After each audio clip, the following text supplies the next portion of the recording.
I'm Pharmacist Rory Blake. I want to thank you for allowing me to make these videos while I walk, being patient with me. I can fit them in that way. Yesterday I made a video, actually a two-part video, on exactly what happens in aging. And so I'd like to follow up on it with the question that I had. Someone couldn't understand what epigenetic, since everybody has uniformly, or all scientists agree that aging is epigenetic, and what I was saying had to do with that. And basically what happens is, when you have a bacteria that goes rogue on you, it eats all your protein groceries and all the amino acids, or even just a few of the amino acids, and your body doesn't have it for protein production of your own. Epigenetic is where the genes, the DNA becomes a template for RNA, and the RNA combined with the ribosome become the substrate that protein is built upon. And if you don't have every one of the amino acids you need to build whatever protein it is, it's not going to be successful. So by bad bacteria eating all your good protein, or all your protein period, usually they make their own. A lot of people have debated me about that, but when they're in exponential growth mode, they eat anything that's available, and that includes yours. So bacteria can make their own amino acids, but when they're doing explosive growth, they take what's around them.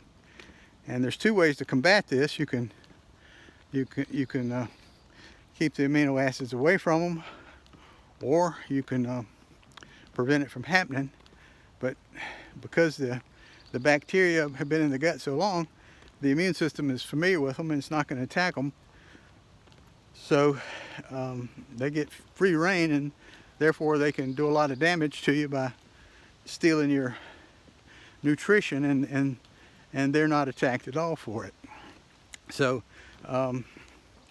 people have said, well, antibiotics might work. Well, I know of one anaerobe that's involved or associated with rogue bacteria, has about 30 subspecies, and each one of them is resistant to a different antibiotic. So it's not something you can easily do. But about the only things you can do are what we figured out and tried to get patents on.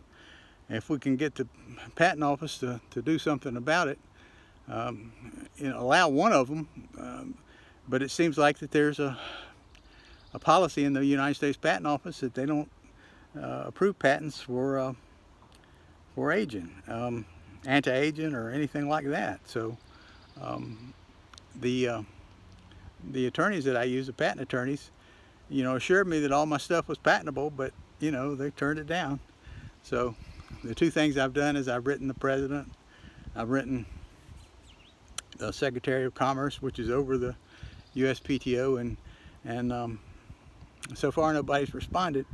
But if public pressure were to come, hey, people don't want to drop dead, don't want bacteria eating you up and becoming old because they're eating all the food and you're starving to death, please help me to do something. I don't know exactly what the plan would be, but we've got to, that's the reason I'm posting these on YouTube. Heck, it's the kind of stuff I've kept quiet about for 10 years, but we've got to do something because actually there's a need in society now, and I'm getting older, and I want to spend, some of this stuff is expensive to do, and I can't afford it. I can afford pilot programs, but I can't afford to do it on my own, so I have to have some help. So if we get a patent, I can more easily negotiate that. So help me if you can, come up with some ideas. If you have any questions, let me know. I'm glad to answer. I'm just in a hard place right now, and so I know the science is good, and it's it's almost incredible to think that somebody has the answer to a solution to a problem that people have been working on for millennium, and nobody's come up with an answer.